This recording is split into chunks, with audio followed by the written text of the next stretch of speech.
ton contenu ne marche pas, c'est que t'es chiant à mourir. Tu fais une vidéo business, faut que ce soit chiant. Mec, moi je suis pas d'accord. Ils font des trucs qui sont archi pas cliquables. Mika, Hamza, Valère et tout, ils ont accepté direct. J'envoie un message sur WhatsApp, il m'a dit vas-y on fait ça quand. Faire 10 reels par jour, c'est un peu de la merde si tu fais de la qualité de merde. Salut à tous, bienvenue dans ce premier épisode de podcast avec un invité assez spécial parce que c'est en partie à cause de lui que je tourne un podcast aujourd'hui. On est avec Clovis. Comment ça va Clovis? Bah écoute, ça va très bien et toi, merci beaucoup. Je savais pas que c'était le premier épisode, content d'être le premier à être invité. Ouais, premier épisode, il fallait que je vienne avec le boss du milieu un peu. Mais il y a peut-être pas tout le monde qui te connaît ici, donc si tu peux te présenter un peu ce que tu fais, tout ça quoi. Ouais, bah moi c'est Clovis comme tu l'as dit, 17 ans, entrepreneur depuis quelques années.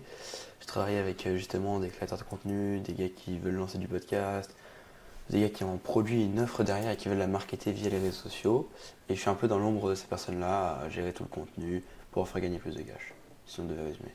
Ok, donc toi c'est vraiment le podcast qui est à l'entrée de tout quoi. Bah, moi en tout cas c'est le format sur lequel moi j'ai le plus performé personnellement, genre mes épisodes ont assez bien marché avec des gros invités et tout, donc je le market comme ça. Maintenant en back-end on fait pas du tout que du podcast dans le sens où ce serait se brider et c'est pas forcément adapté à tous les profils. À partir d'un moment je voulais faire que du podcast, lancer des podcasts avec tout, enfin avec tous mes clients et tout, mais je me suis rendu compte que c'était pas forcément le plus smart, donc je le market comme ça, genre mon nom sur les réseaux c'est Clovis Podcast et tout, parce que les gens me connaissent du podcast, mais en back-end, on utilise différents leviers, on fait du format court, on fait des autres formats longs en général, enfin tu vois, il n'y a pas que ça dans la vie. Ouais, t'es un head of content d'entrepreneur qui sait te market tout ça. Mais tu as quand même une spécialité sur le podcast et sur YouTube, de ce que je vois, du contenu que tu postes, etc. Parce que tu vas fort niveau contenu. Et je me posais une question, moi j'ai une réponse aussi par rapport à ça, mais quand tu vois quand tu vas sur la chaîne YouTube ou même sur les réseaux en général d'entrepreneurs, comme tu gères aussi la partie Insta, qu'est-ce qui te dit et à quel moment tu te dis que en fait la chaîne elle est mal pensée par rapport aux objectifs de cette personne? Je dirais que c'est surtout un problème de positionnement. Les gens, ils veulent. En fait, ils ont été un peu matrixés par le message de on va faire peu de vues et c'est comme ça qu'on va faire de l'oseille parce qu'on parle à une audience qualifiée et du coup, ils négligent un peu tout, soit titre, miniature, où ils font des trucs qui sont archi pas cliquables. Ils vont essayer de. Je sais pas d'exemple ultra précis en tête, mais tu sais, voilà, ils le pensent un peu comme une bio Insta. Ils vont dire coach sportif bloqué à 5K par mois, deux points, la méthode qu'on utilise. Et que c'est tellement chiant, c'est tellement. Genre, ça se voit que ça va être un miro bullshit où tu vas me raconter ta vie pendant 20 minutes sans dynamisme. Là où les plus grands entrepreneurs ils s'inspirent des vraies chaînes qui sont qui ont un peu plus volé les codes du divertissement, que ce soit les Finards, etc., qui eux du coup font beaucoup de vues tout en ayant une audience qualifiée. Ouais, c'est la principale erreur et aussi un manque de volume considérable sur YouTube du moins. Il y a peu d'entrepreneurs déjà qui sont dessus, tout le monde se bataille pour des 30 secondes d'attention sur Instagram Reels ou LinkedIn, là où les gens du coup s'en battent un peu les couilles, mais personne ne se focus vraiment sur là où il y a du levier qui est YouTube. Ouais, carrément. Mais tu as parlé de volume du coup. Je vais rebondir sur ça. Quel est le meilleur entre poster beaucoup de volume, quitte à négliger la qualité, ou faire moins de volume, mais en privilégiant la qualité? Parce que tout le monde a pris l'exemple de Marvin NGI qui a posté 250 réels en une seule journée. Et c'est fou. Si tout le monde pouvait faire à cette qualité-là autant de volume, c'est le goal. Mais j'ai l'impression que les gens ont mal compris le message et qui veulent faire du volume comme lui parce que ça a marché pour lui, quitte à négliger la qualité parce qu'ils n'ont pas les mêmes moyens derrière, etc., les mêmes strates. Bien sûr, j'ai noté une phrase hier qui venait du document d'Osama qui est sorti il n'y a pas longtemps, c'est apprendre c'est répéter. Et je suis assez d'accord avec ça, dans le sens où mais avec la répétition, tu vas apprendre. Mais du coup, faut pas faire du volume de la même chose qui marche pas. Faut faire du volume d'itération, de choses nouvelles. Mais moi, je parlais de volume dans le sens où même les gros entrepreneurs sur YouTube, ils postent pas une fois par semaine alors qu'en soi, ils ont les moyens, le temps, etc. Et par contre, ils postent 5 6 fois par jour en short. Parce qu'ils privilégient ils privilégient l'un plus que l'autre. C'est plutôt ça. Et quand je te dis qu'ils font pas de volume, c'est même pas ils postent une fois toutes les 3 semaines ou quoi. C'est que tu les vois une fois à 3 mois, une autre fois 3 mois plus tard, tu vois. Donc ça c'est dérangeant. Mais sur Instagram, moi je suis d'accord que faire 10 reels par jour c'est un peu de la merde si tu fais de la qualité de merde. Genre fais un reels déjà très quali avec un angle différent de la veille en améliorant ce qui va marcher et en reprenant tes vidéos qui marchent le mieux et itère sur ça et là ce sera bien. Carrément. Et tout à l'heure, tu as parlé de Finari, par exemple, qui reprend un peu les codes du divertissement, de sujets un peu plus mainstream et qui l'adapte à sa niche, parce que c'est pas parce qu'on cherche une audience qualifiée qu'on peut pas avoir une large audience. Bien sûr. Mais quelle est la réelle différence entre une vidéo YouTube, par exemple, pur divertissement, une vidéo de Squeezie, par exemple, et une vidéo business plus centrée, mais avec ses codes mainstream toujours? Bah, le contenu pur, ce qui va être dit dedans déjà, l'angle aussi évidemment, les personnes qu'on cherche à attirer, mais il y a cette confusion. Tu fais une vidéo business, faut que ce soit chiant. Pour moi, c'est pas vrai. Tu pourrais faire un concept du divertissement, bon, peut-être pas non plus. Ça diluerait peut-être un peu le message si c'est vraiment abusé, genre à la MrBeast et tout.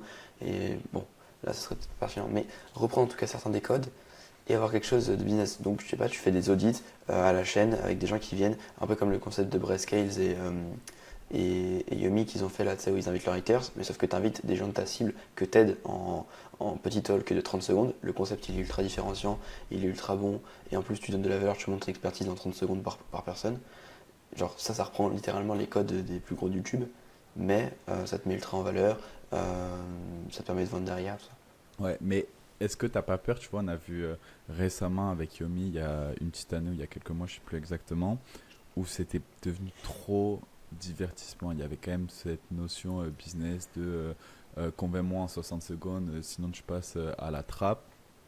Ouais. Mais ça reste un sujet pur divertissement et son audience s'est agrandie, énormément diluée. Après, il a tellement une crédibilité, une autorité forte que ça n'a pas impacté tant que ça. Mais je suis sûr, ayant, sans avoir vu les chiffres, que son audience est diluée Oui, oui, forcément. oui, totalement. Totalement, c'est pour ça qu'il a essayé de refaire un plan pour remonter à 10 M abonnés, et on espère pour lui que ça va le faire. Mais non, mais là, je suis parti dans un extrême. Moi, ce que je veux dire, c'est juste sortir de ce truc-là de Miro classique, miniature chiante mal faite, titre, comme je t'ai dit, bio Instagram, là, mais plus, pareil, même juste un peu plus storyteller ses vidéos, raconter l'histoire de son client, vlogger de A à Z le process que tu as avec un client et expliquer comme ça, aller rencontrer des gens d'entrepreneurs, etc., et parler avec eux. Enfin, un truc qui est beaucoup plus humain, authentique et à la fois regardable. Voilà, c'est le mot, c'est regardable. Est-ce que tu penses que c'est vraiment regardable un Canva slash Miro d'un mec qui parle avec une voix monotone et qui m'explique le même concept qu'un gars aux US? En vrai, non. Genre les premiers c'était trop cool parce que ça changeait, mais aujourd'hui ça renforce juste le branding des plus gros qui l'ont fait au début. Carrément. Bah moi, je sais que je peux pas regarder une vidéo comme ça. Ouais, Je me bah, fais trop chier au bout de 2 minutes. J'ai envie de quitter la vidéo. Même quand c'est bien fait. Si tu prends l'exemple de Mathis Clouet, qui est un peu le boss et qui a lancé un peu cette mode des miros, des slides. Moi, je trouve ça méga chiant. Même ses ouais. vidéos où il apporte beaucoup, je trouve ça méga chiant. Donc, quand t'as moins de crédibilité qu'un gars comme Mathis Clouet, c'est compliqué. Et toi, tu gères un peu tous les réseaux, tout part quand même de YouTube. Mais est-ce que tu penses que YouTube est plus puissant que LinkedIn, Insta, quand ton objectif c'est de choper des leads, de la confiance, ou ça dépend vraiment de ta cible? Bah oui, c'était pas vraiment une tasse en vrai, tu l'as dit. Genre, honnêtement, pour des professionnels du BTP, etc., YouTube dans un premier temps, je trouve que c'est pas le plus opti. Enfin, tu vois, pour des métiers où l'avatar est vraiment âgé, etc. LinkedIn, ça reste quand même smart, très corpo, etc. LinkedIn, ça reste quand même ça, même si moi je déteste ce social. Et c'est pas les gens avec qui je travaille, ils ont pas besoin d'être sur LinkedIn, tu vois. Mais en vrai, moi je dirais vraiment que YouTube Insta, c'est le meilleur combo pour la plupart des cibles, enfin, pour les gens qui vont te regarder, je pense. Si jamais vous êtes coach, agence, tous ces biz like, votre cible elle a 20-30 ans. En vrai, ça restera le meilleur endroit. Le seul point négatif de YouTube, c'est que t'as pas les DM, tu peux pas faire de setting. Et donc, avoir un Instagram en complémentaire, c'est quand même pas mal. Surtout que si tu fais du setting, même Warm, etc., avec des gens de ta cible, et que t'es très connu sur YouTube, les gens vont te reconnaître parce qu'ils t'ont déjà vu passer sur une miniature et tout, et t'auras un taux de réponse qui est beaucoup plus élevé. Ça, c'est un effet caché qu'on connaît pas de base et dont on se rend pas compte d'un point de vue externe. Mais moi, j'ai un très très bon taux de réponse en setting sur des leads froids qui n'ont jamais interagi avec mon contenu ou quoi, parce que ils me connaissent de YouTube, ils me connaissent du biais d'association que j'ai créé avec mon podcast, et du coup, ils me répondent. Ok. Et imagine demain, j'ai un business qui tourne à peu près, je fais 5000 euros de chiffre mensuel, tu vois, dans le début, et je cherche à aller plus loin. Quel réseau social tu me conseillerais d'aller en premier et quel type de contenu, quel type de chaîne, de compte Instagram, peu importe ce que tu vas me répondre, je devrais faire pour générer des clients et aller chercher 10, 15, 20, 30 k. Ouais. En tout premier, c'est un peu contre-intuitif, mais genre à 5K par mois, pour moi, lancer YouTube tout de suite, c'est peut-être un peu. Surtout si t'as jamais fait de création de contenu et que t'es pas trop accompagné et tout, c'est peut-être pas le plus smart. Donc, moi, je dirais Instagram. Pour vraiment tester le marché, tester même les sujets qu'après tu vas pouvoir décliner en format long, c'est pas mal. Et surtout, du coup, tu auras la partie DM, setting, vente qui va être plus simple. Donc moi je dirais Instagram et faire des contenus inside business, c'est-à-dire on voit littéralement ce que tu fais, pour qui tu le fais, comment tu le fais, la valeur que tu peux apporter, l'expertise que tu as, tu montres tes clients, tu montres tout, comme si ouais, on était dans ton biz. Ça c'est des contenus qui sont simples à faire, c'est surtout pour ce côté-là aussi que je le dirais, c'est que c'est un contenu qui est simple à faire quand tu es débutant en création de contenu, tu n'as pas l'impression de faire un truc qui est difficile et ça montre vraiment ton expertise, ça va vraiment te rapporter des gens qui seront prêts à acheter finalement. Ouais, tout à l'heure, tu m'as parlé de l'erreur que tout le monde fait de faire du volume, alors que le volume en lui-même sert à rien si derrière, tu n'analyses pas ce qui se passe, c'est pas de t'améliorer, etc. Vaut mieux se focus sur un réel par jour que 10 réels juste pour faire du volume. Donc, ça fait partie d'une des grandes erreurs. Moi, je suis totalement d'accord avec ça. Mais si tu devais, quand tu récupères des clients, quelles sont les 3 erreurs que tu vois le plus sur leur contenu? Euh, Alors, ne pas optimiser la forme et penser qu'au fond, alors que ça compte et c'est un boost de valeur perçue. Enfin, c'est indéniable que ça a une importance. On reste sur une vidéo si elle est plus esthétique, on clique sur une vidéo parce que la miniaturité nous intrigue plus, la curiosité, c'est ce qui fait cliquer. Donc ne pas négliger la forme plutôt, et pas privilégier que le fond. Ça Et c'est tu une penses que grosse c'est quoi le plus erreur. important entre le fond et la forme? Mais j'ai envie de te Vaut dire, mieux si bien jamais marketer une vidéo un peu moyenne en fond ouais. ou faire une vidéo incroyable et finalement qu'elle soit marketée un peu trop boring, comme on a dit tout à l'heure avec Miro Slide, quoi. Ça dépend à quel point t'es smart et à quel point t'es le meilleur de ta niche ou non. Si t'es genre un mec qui est très bon mais t'es pas le top 1, privilégie la forme parce qu'il y aura forcément un mec qui aura la même valeur avec toi ou un peu plus. Et en fait, il y a Claude derrière donc on s'en bat les couilles. Donc, intrinsèquement, tu révolutionnes pas les choses quoi. Ton information a déjà été dit quelque part, tu l'as dilué si jamais t'es mauvais en éducation pure et que tu sais pas expliquer les choses. Donc, au moins, market bien genre, et une bonne forme. Et qu'on s'attache à toi. La forme, ça passe aussi par quel humain t'es et comment est-ce qu'on te ressent, quelle émotion tu transmets, toutes ces choses. C'est ultra important. Bref, donc ça, c'est une grosse erreur. Après, je dois t'en Ouais, donner carrément. deux autres. Carrément, carrément. Hier, j'étais en appel avec un client pour du coaching et je lui disais, il est dans la niche achat-revente Vinted, il vend une offre à 2 500 € par mois. Et il me posait la question, il y a mes concurrents, ils font ça. Qu'est-ce qu'on pourrait faire pour que moi ça fonctionne mieux? Et je lui dis la seule différence de pourquoi les gens ils iraient vers toi plutôt que chez un autre, c'est toi. La seule pourquoi Parce qu'un mec dans l'achat-revente Vinted, il me faut une demi-heure et je t'en trouve 10 qui ont les mêmes compétences que toi. Aujourd'hui sur YouTube, tu trouves tout. Tu challenges un peu ChatGPT, Claude, peu importe. Il va te sortir toutes les infos que tu vas lui apporter. La seule raison pour laquelle il achète chez toi, c'est la personne et la forme que tu donnes autour de ce que tu vends comme produit ou service. Totalement. Totalement. Ok. On voit beaucoup. Moi, j'ai envie d'avoir ton avis sur ça. Des fois, on voit vendre trop. On vend plus un lifestyle que le produit. Bon, ça fait partie de la forme, c'est important de le faire. Mais est-ce que tu trouves pas que certains, ils vendent beaucoup trop de rêves et qui devraient plus clarifier leur offre pour obtenir une meilleure satisfaction client? Tu vois, être plus limpide, plus clair sur ce qu'ils vendent concrètement que juste afficher leur lifestyle. Ouais, j'ai des noms qui me viennent en tête directement. Et le problème de ça, c'est que oui, comme tu l'as dit, les gens vont s'attendre. Enfin, t'attires ce que tu provides. Et quand tu provides que du luxe avec le moindre effort, que tu dis que t'es devenu millionnaire du jour au lendemain, bah t'attires des gens qui veulent ce genre de résultats qui ne les auront pas factuellement parce qu'il faut du travail pour atteindre un objectif quelconque. Euh, ouais, c'est sûr que c'est dérangeant à long terme. Maintenant, ouais, savoir faire ce mix que certains font entre bah, j'ai taffé dur pour avoir ça, et oui, il y a du lifestyle, et oui, il y a la situation désirée qui est montrée dans le contenu, etc. Mais là, ça va attirer du monde. Donc, Ouais, ouais, même ça peut être un vecteur de crédibilité. Enfin, si jamais tu montres que de la value et qu'on voit que t'as pas de lifestyle aussi, les gens peuvent se demander, mais est-ce que ça marche vraiment? Enfin, ça dépend aussi de la cible. Si t'es en B2C, par exemple, ça peut être important de le montrer. ouais, carrément. Je vais revenir un peu sur ton expertise principale, qui est le podcast. Comment tu fais en sorte que un épisode de podcast serve à ton business plutôt que simplement nourrir ton ego parce que tu es dans un studio à Paris avec X invités? Ouais, peut-être t'invites un invité qui a une cible, enfin qui a une audience qui peut être ta cible. Donc moi quand j'invite des gars, c'est des gars qui sont dans le business, qui sont regardés par les gens que j'ai envie d'attirer, et avec qui j'ai envie de parler. Comme ça, il y a un transfert d'autorité, il y a un transfert d'audience qui se fait, et j'attire ces personnes-là. Ensuite, t'évoques des sujets qui te saucent un peu entre guillemets, sans en faire que ça, hein. Évidemment, le podcast c'est aussi pour mettre en avant l'invité, c'est aussi pour faire un truc qui est cool, qui va plaire aux deux. Mais si tu peux avoir des sujets sur lesquels toi, tu vas pouvoir rebondir, être pertinent, où on va pouvoir t'assimiler à son expertise parce qu'il le donne dans ta vidéo, ça c'est cool. Après, tu fais pas que ça, tu fais du coup, enfin ça c'est surtout un vecteur d'audience. Moi, mes épisodes qui ont fait le plus de vues, ils ont fait 22 000 et 11 000 vues.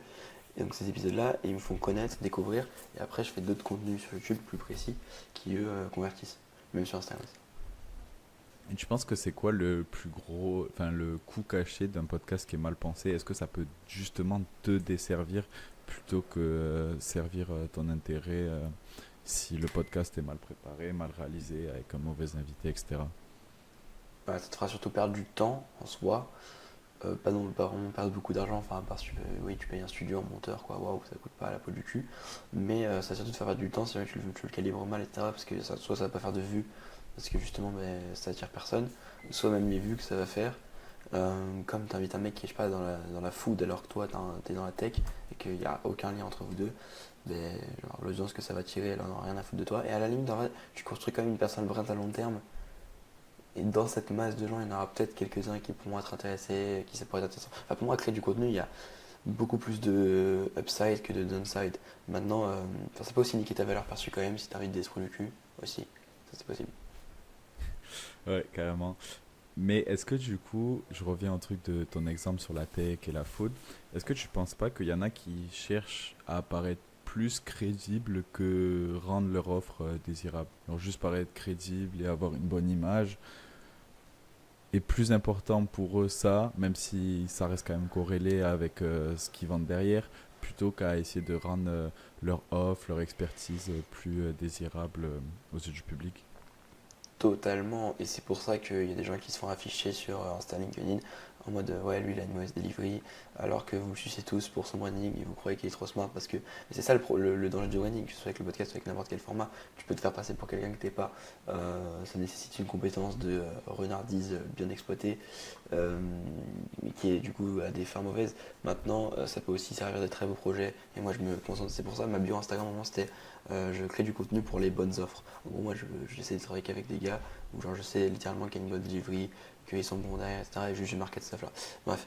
Et tu peux aussi t'en servir à des fins mauvaises et avoir une delivery qui est à chier, avoir 56 SM que je paye 500 balles par mois pour délivrer ton produit. Au final, on achète pour toi, pour ton expertise. Et même en vrai, même si toi, tu coaches pas ou je sais pas, des trucs comme ça. Et c'est pas carré au final. Ouais, carrément. Euh, il me semble que tu as dit ça et j'avais entendu Mathis Clouet en parler également.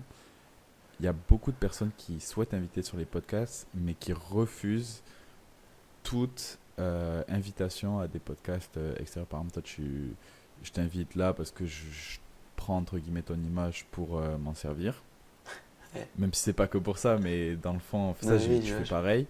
ouais, Mais il y a beaucoup de personnes qui négligent les invitations. Genre, je pourrais très bien, demain tu m'invites pour ton podcast, je pourrais très bien refuser. Pourquoi est-ce que tout le monde pense que se faire inviter, c'est sous-côté si c'est pas pour son propre contenu? Mec, moi je suis pas d'accord, hein. Quand j'ai demandé, mec, Mika, Hamza, Valère et tout, je me disais que c'était impossible, c'était inatteignable, parce que les gars ils font du gros chiffre, ils ont pas forcément de temps à m'accorder ou quoi. Ils ont accepté direct, un DM Insta. Genre, et Mathis il a dit ça, et ça m'étonne de lui, parce que justement il a invité des gros gars aussi qui disent tous oui. Genre en fait tout le monde se fait saucer, même lui il accepte plus le temps. En fait quand tu te Non, mais fais. justement, lui, il est de cet avis-là. Ouais, Mathis, il est ah de cet ok. avis-là. Mais je parle de la masse générale. Je vois qui pourrait, ouais, non, j'ai pas envie d'aller avec un mec qui est plus petit que moi. Il va rien m'apporter, quoi. Ouais, ok. Ah oui, si c'était les premières prises, etc., c'est dur d'avoir des gros guesses, ça, c'est sûr. Faut se build une autorité, en fait, tu vas de guess en guess, un peu comme Ouais, j'avais une comparaison bien. Bref, tu vas te guess en guess et au final tu auras des top de ton marché, des top qui ont la plus grosse expertise, etc. Mais les gens acceptent quand même beaucoup si tu amènes bien la chose, si tu as un bon message, que tu intrigues un peu, que tu montres que tu t'intéresses, que tu n'es pas juste là pour tourner un épisode et prendre ton cash. Euh, et pour certains qui acceptent pas, oui, c'est manque de crédibilité. Si tu as une valeur perçue qui est trop faible et qu'ils pensent que tu vas justement les tirer vers le bas, là ils vont pas accepter, c'est logique. Si jamais tu as un bon Insta bien clean, que ça se voit que tu es smart et tout, là ils vont accepter direct. Carrément, carrément. Voilà, en fait, tout à l'heure, tu t'as dit, ouais, je suis content d'être le premier invité. Tu étais censé être le deuxième invité. Le premier devait Ouais, être avec Michael Wu. ouais, J'étais à Paris il y a quelques semaines et on devait se tourner un podcast pour ma chaîne et pour sa chaîne aussi. ok. Ça a été annulé parce qu'il est tombé malade, mais c'est que partie remise. Tu vois, il accepte direct lui, hein. Ouais, carrément, je lui ai envoyé un message sur WhatsApp, il m'a dit vas-y, on fait ça quand? Trop chaud. Bon, après, il est toujours à fond. Toutes les fois où on se parle sur WhatsApp, j'ai jamais vu un gars aussi au taquet que lui. Il est trop drôle ce bâtard.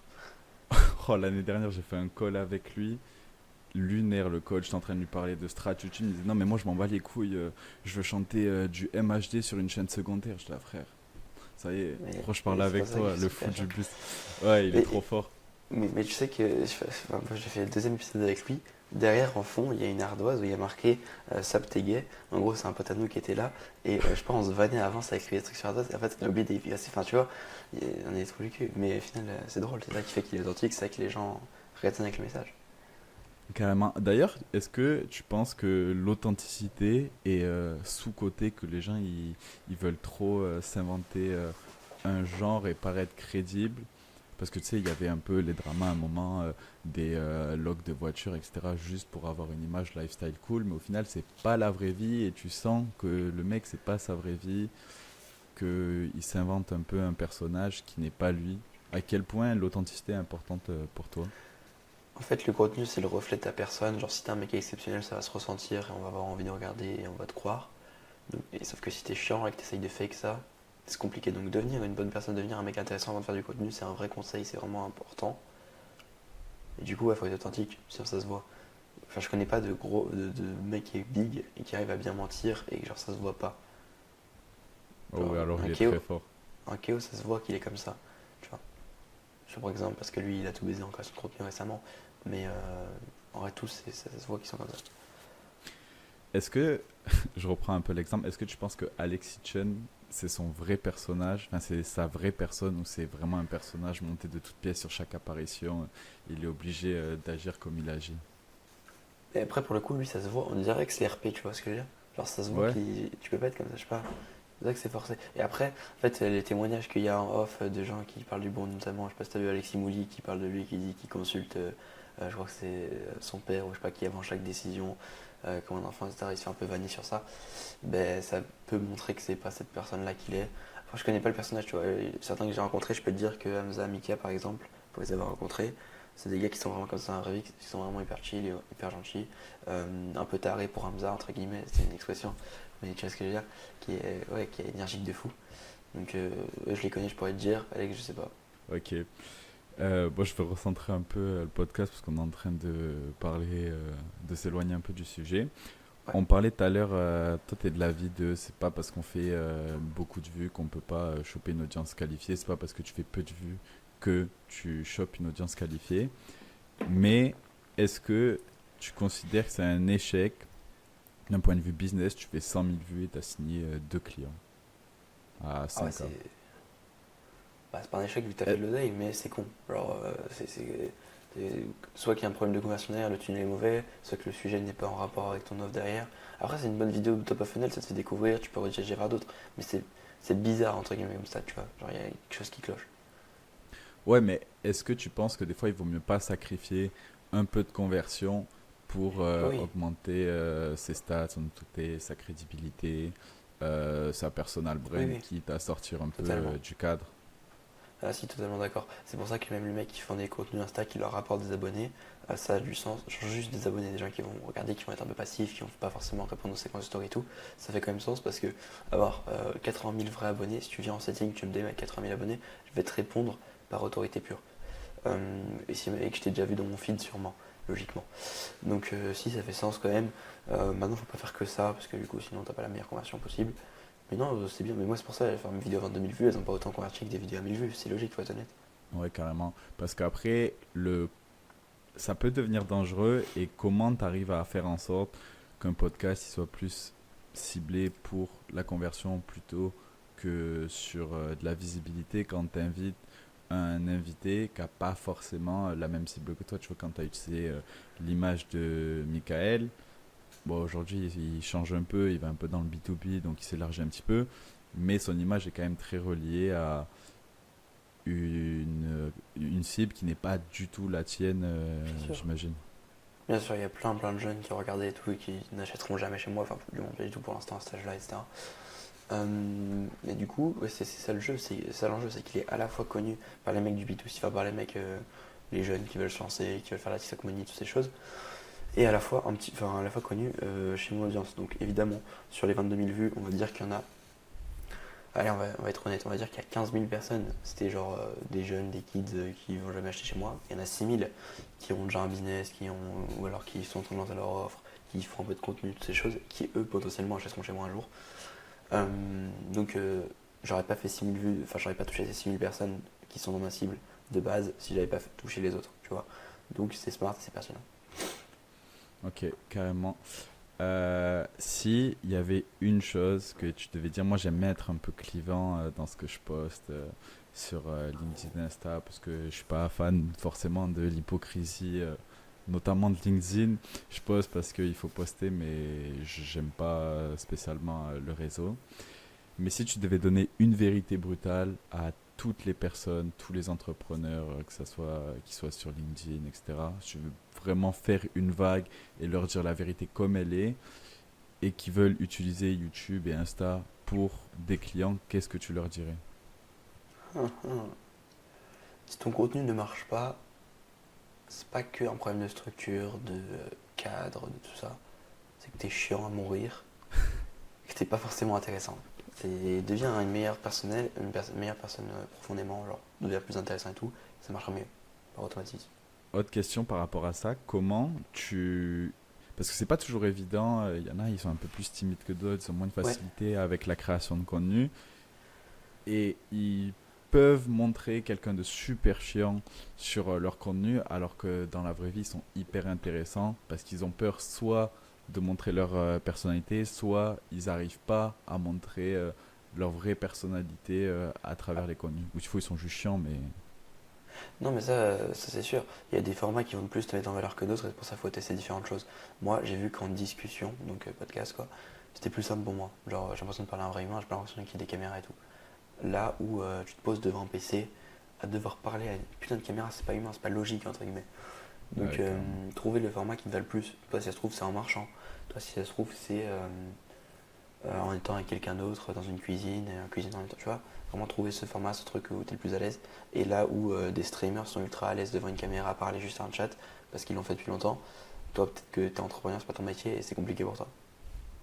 Est-ce que tu trouves qu'il y a des mauvaises façons de présenter, par exemple, un podcast rien à voir, je pourrais te dire, on va faire un podcast, mais en même temps, on va à la salle et on fait des exos.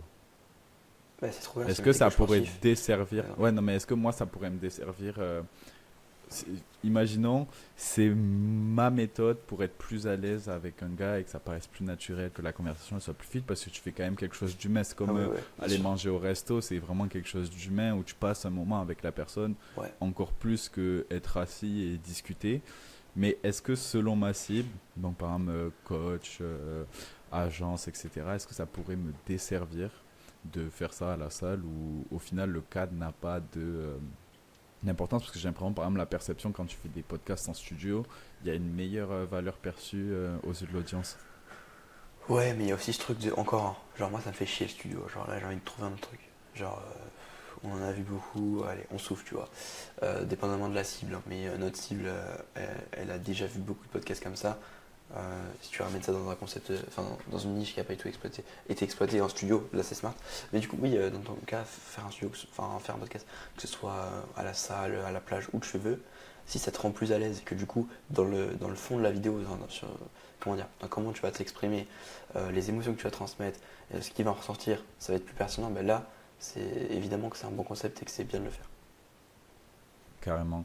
J'ai récemment avec des clients, j'accompagne tu sais, corps et esprit depuis le début Ouais, sur leur packaging notamment.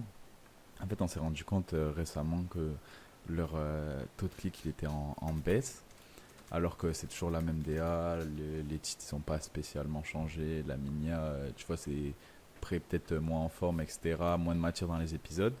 Mais on s'est rendu compte qu'en fait, ça venait principalement de la perception que les gens ont avant de cliquer sur la vidéo. Tu vois, c'était une vidéo, enfin une miniature type podcast, et c'était presque, tu te disais, encore un podcast de 2 heures, de mecs autour d'une table qui vont parler, quoi. Chiant.